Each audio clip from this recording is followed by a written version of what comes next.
എന്നിവരാണ് പിടിയിലായത്. RSPയിൽ നിന്നും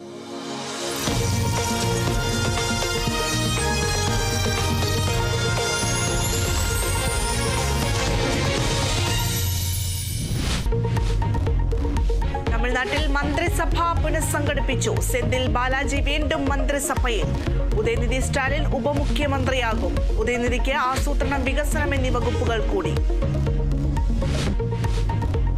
ഫോൺ ചോർത്തലിൽ PV അൻവർ MLA-ക്കെതിരെ കേസെടുത്തത് കോട്ടയം കറുകച്ചാൽ പോലീസ്. കലാപത്തിന് ശ്രമിച്ചെന്ന് ജാമ്യമില്ലാ വകുപ്പ് ചുമത്തി. പാലക്കാട് ആലനല്ലൂരിൽ PV അൻവർ പങ്കെടുത്ത പരിപാടിയിൽ മാധ്യമപ്രവർത്തകർക്ക് നേരെ കയ്യേറ്റം. അൻവറിന്റെ രാഷ്ട്രീയ വിശദീകരണ യോഗം വൈകിട്ട് നിലമ്പൂരിൽ. RSS ADGP കൂടിക്കാഴ്ചയിൽ പ്രതികരണവുമായി RSS നേതാവ് A. ജയകുമാർ. നേതാക്കളെ പൊതുപ്രവർത്തകരും ഉദ്യോഗസ്ഥരും കാണുന്നത് ആദ്യമല്ലെന്ന പ്രതികരണം. ഇത്തരം കൂടിക്കാഴ്ചകൾ RSSന്റെ പതിവ് രീതിയെന്ന് ഫേസ്ബുക്ക് കുറിപ്പ്. കൂത്തുപറമ്പ സമരനായകൻ പുഷ്പൻ അന്ത്യാഞ്ജലി അർപ്പിച്ച CPM പ്രവർത്തകർ.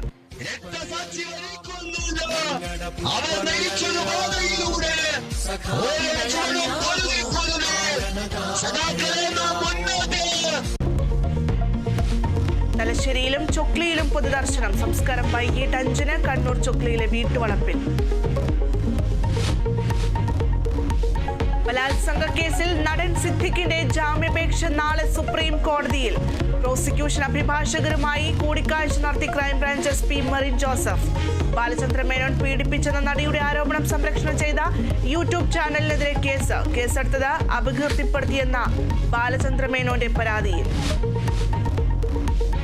ISL-ൽ കേരള ബ്ലാസ്റ്റേഴ്സിന് ഇന്ന് ആദ്യ മത്സരം. നോർത്ത് ഈസ്റ്റ് യുണൈറ്റഡ് FC ബ്ലാസ്റ്റേഴ്സിന്റെ എതിരാളികൾ. മത്സരം രാത്രി 7:30-ന് ഗുവാഹത്തിയിൽ.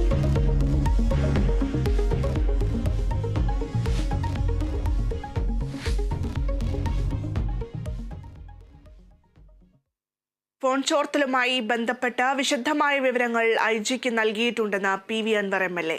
മറ്റൊരു ഫോണിലേക്ക് വന്ന കോളുകളാണ് താൻ റെക്കോർഡ് ചെയ്തത്. തനിക്ക് പറയാനുള്ളത് ജനങ്ങളോടാണെന്നും അൻവർ പറഞ്ഞു. അതിന്റെ ഡീറ്റെയിൽസ് IG രണ്ടാമത് ഇതുണ്ടായിരുന്നു, മൊഴിയെടുത്തിരുന്നല്ലോ.